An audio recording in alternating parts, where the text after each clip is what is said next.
It's our good friend Paul Schaefer, ladies and gentlemen.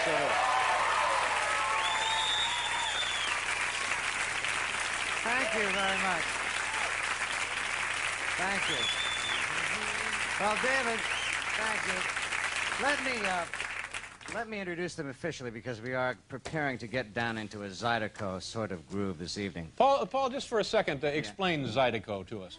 Oh, well, we have an expert in Zydeco here. Maybe he should explain. I wouldn't even attempt to explain. You're talking about Jerry Vale? No. Zydeco it's a frame of mind, really. It's something in us all, wouldn't you say? Is that Stanley? It's French for what? What? Beans? A green bean. A certain type of green bean. Snap green. A snappy green bean. What do you think about that? That's a fascinating chat, and I wish we had more time, but... Listen, let me play our game now, huh? Let me do the introduction. On my far left on guitar, Melvin Vizet. On the washboard, Patrick Landry. And on accordion, Stanley Buckwheat Doral. Buckwheat Zydeco, ladies and gentlemen. We're glad to have him here. You know, if you were with us last evening, Hal Gurney prepared as one of his little network time killers. He had kind of a light show. Remember that last night, Paul? Yeah, it was interesting. Yeah, and they had some difficulty with the equipment. Hal, is everything back to normal in the control room tonight? Dave. Yes, Hal. We're having trouble turning it off. How much longer do you think you can hold out there? Well, we got the weekend to work on it, and I think we'll have it figured out by then. Have you tried calling Con Ed? No, they're not going to help us, Dave. Okay, have you ever called Con Ed? All right. Hal, is that a problem to work under those conditions? I'm getting used to it. Okay. I can't see you, but I'm used to it. All right, good luck, Hal. Take two. And tonight is the final night that Jerry Vale has been greeting our guests in the green room, which is where the people congregate before they come out and visit with us on the program. And can we see Jerry saying hello to the folks there?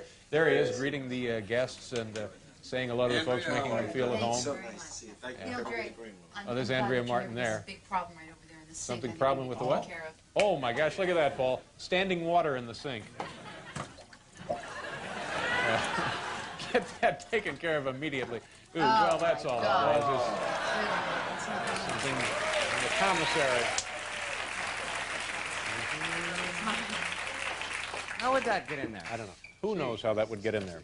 It's Friday night. That means one thing and one thing only. It's time for our viewer mail. Let me remind you folks of one thing. These are actual letters from actual viewers. And seriously, if they weren't, would I be able to do this?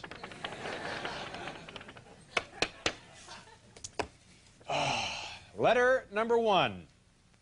Number one. Letter number one. Mr. Letterman, I understand your reluctance in demonstrating goofy gadgets that your guests may bring on the program. When you have a situation where you might look like a dork, just call me. I would have loved trying that gyro gadget on August 24th's show, A Helping Hand, Harry R. Gibble II, Tacoma, Washington. I don't really have a joke here. I just like saying Harry R. Gibble II.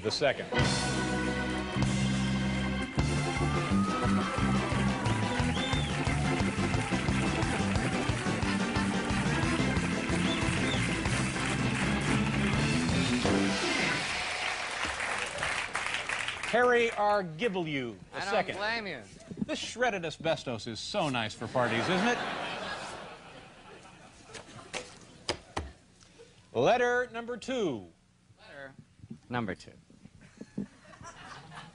Dear Mr. Letterman, my name is Mike Adams. I think you're one of the funniest men on television. I watch your show all the time. I think it's great the way you make fun of people all the time. Keep up the great work. Sincerely, Mike Adams, Fayetteville, North Carolina. Gee, I know he meant it as a compliment, but boy, I hate to think that all I do is make fun of people. Well, I guess that's all I am. A big jerk. Oh, Dave, come on. I'm sorry, but I can't stand to hear this. Why, just last night on the show, you were part of so many wonderful things. It was just last night.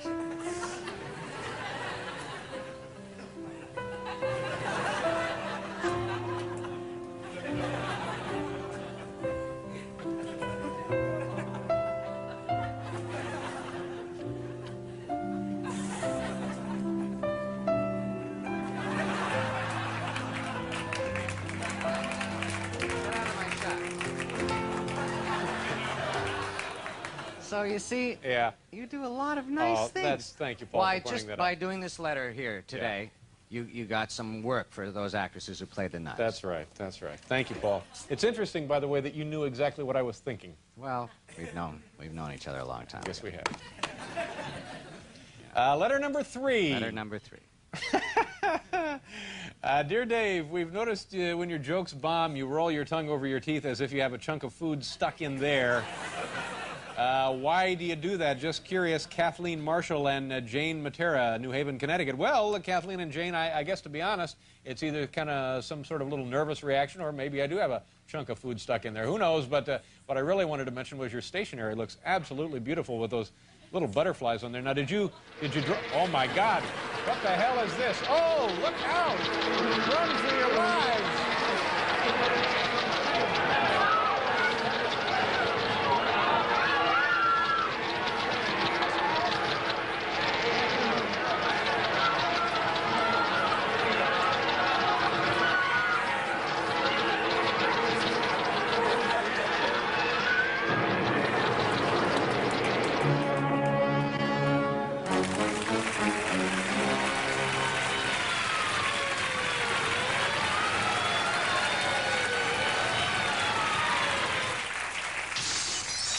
That's too bad. It started out to be a harmless little joke, and we inadvertently set fire to a refinery.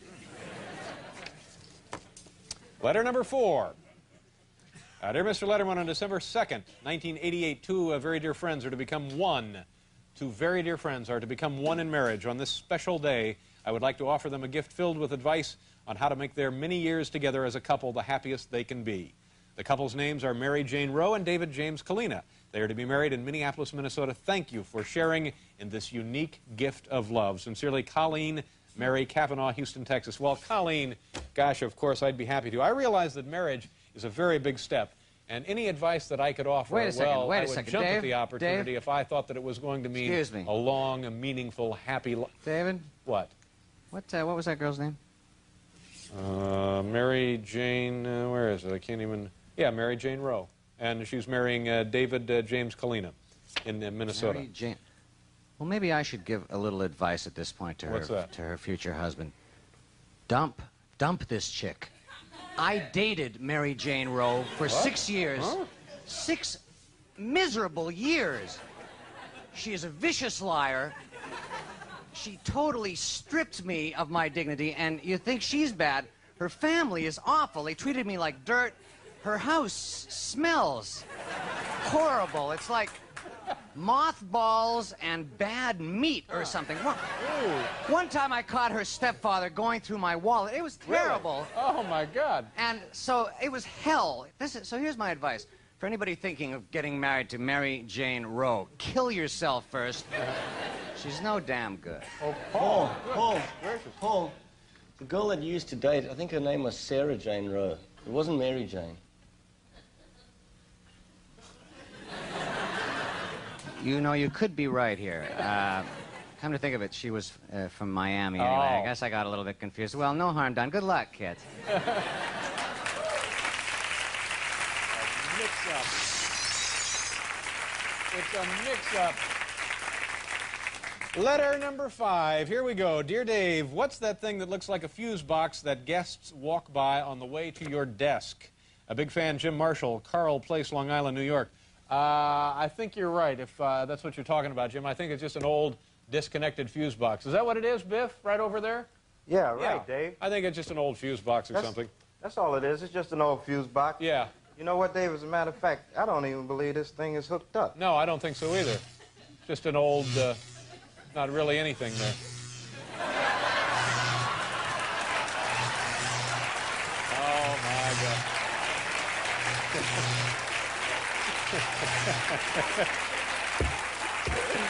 Gosh and golly. That's comedy, isn't it, kids? We'll be back here with Andrea Martin.